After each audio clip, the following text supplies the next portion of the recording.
नमस्कार सगळ्यांना। आज इथे आपण बनवणार आहोत डाळबट्टी। रोजची भाजीपोळी खाऊन कंटाळा येतो ना, तर बनवा अशा प्रकारे डाळबट्टी। इथे मी 1 किलो गहू घेतले, 150 ग्रॅम हरभऱ्याची डाळ, 150 ग्रॅम मका घेतली आणि गिरणीवरून असं ठोसर पीठ दळून आणलं। आणि याच्यामध्ये मस्त मी अशी मीठ घालून घेतलं, ओवा घालून घेतला हातावरती क्रश करून, थोडं खायचा सोडा घातला आणि आता याला आपण तेलाचं मोहन घालणार आणि थोडीशी तिळही घातले मी याच्यात।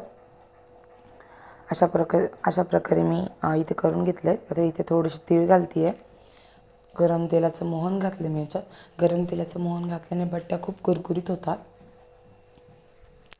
छान असं मिक्स करून घेऊया आपण, पूर्ण पिठाला ते तेल लागलं जाईल अशा प्रकारे।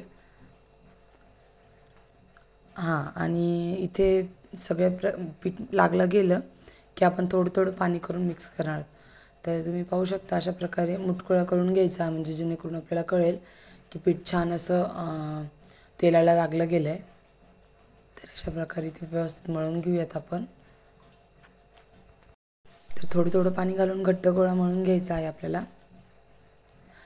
जे आपली पीठ आहे ते पातळ व्हायला नको। आणि आता अशा प्रकारे पीठ मळून तयार आहे। आता आपण पोळीला जी आपण कणिक घेतो किंवा पोळीचा जो उंडा घेतो आपण, त्या हिशोबाने मी अशा प्रकारे करून घेतलेले आहेत उंडे। अशा प्रकारे सगळे गोळे करून घेऊयात आपण। तुम्ही पाहू शकता सगळे गोळे मी अशा प्रकारे करून घेतलेले आहे। मी एका पातेल्यात पाणी तापायला ठेवलं होतं, त्यात 1 पळी तेल टाकते आहे, थोडंसं मीठ टाकायचं आहे आणि झाकण ठेवायचं, म्हणजे उकळी आली आता आपण हे गोळे याच्यात सोडणार आहोत। छान असे उकळून घ्यायचे आहेत आपल्याला हे गोळे। मस्त।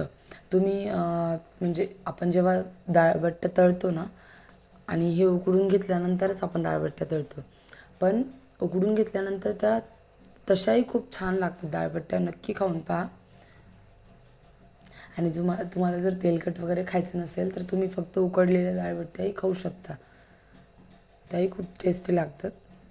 तर अशा प्रकारे मधून हलवून घ्यायचं, जेणेकरून खाली डाळबट्टी लागणार नाही।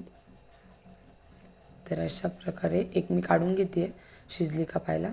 तर सहजरित्या त्यांचे असे तुकडे झाले की ते आपले बट्टे शिजले आहे। तर तुम्ही पाहू शकता छान अशा बट्ट्या शिजलेल्या आहे। मी आता सगळ्या बट्ट्या काढून घेते इथे चाळणीत, म्हणजे त्याच्यात जी पाणी आहे ती नितळून जाईल। आणि ते मस्त सगळ्या बट्ट्या काढून घेतल्या। आता आपण सगळ्या बट्ट्यांचे अशा प्रकारे तुकडे करून घेऊया। लहान मोठी साईज तुम्हाला जशी आवडेल तशी करू शकता तुम्ही। आता मी इथे एका बट्टीचे म्हणजे एका गोळ्याचे 4च तुकडे करते आहे। तर अशा प्रकारे आपण सगळ्या बट्ट्या तयार करून घेतलेल्या आहेत।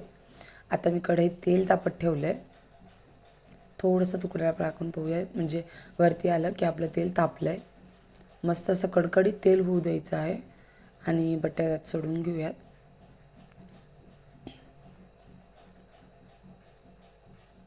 तर अशा प्रकारे मस्त अशा बट्ट्या तळून 2 मिनटं तरी बट्ट्याला आपल्याला काहीच करायचं नाही आहे, कारण त्या म्हणजे आपण जर टाकल्या जर उलथनं किंवा झाऱ्यामध्ये घातलं तर त्या झाऱ्याला चिटकू शकतात किंवा कढईला चिटकू शकतात। तर 2 मिनटं त्यावरती येईपर्यंत आपल्याला त्याला हातही लावायचं नाही आहे। आणि नंतर थोडंसं ब्राऊन कलर आला त्याला की आपण खालीवरती करून घेऊयात। अशा प्रकारे मी थोडंसं हलवून घेते बट्ट्यांना मधून। छान असं चॉकलेटी कलर येऊ द्यायचा आहे बट्ट्यांना। मस्त किती छान अशा बट्ट्या तयार आहे, तुम्ही पाहू शकता आपल्या। याच्यासोबत तुम्ही वरण, कोशिंबीर, मसाल्याचं वरण किंवा आंबट गोड वरण, कोणतंही वरण वाढू शकता, किंवा कोरड्या खायलाही खूप छान लागतात त्या। तर काहीच हरकत नाही, ट्राय करायला, नक्की ट्राय करून पहा ही रेसिपी। रोज मुलांनाही भाजीपोळी खाऊन कंटाळा येतो, तर नक्की ट्राय करा। आवडल्यास कमेंटमध्ये सांगा आणि जाता चॅनलला सबस्क्राईब करायला प्लीज विसरू नका। आणि तुम्हाला पुढची रेसिपी काय खायला आवडेल किंवा तुमच्यासाठी काय बनवू, मला नक्की कमेंटमध्ये सांगा। चला तरी आजच्यासाठी बाय।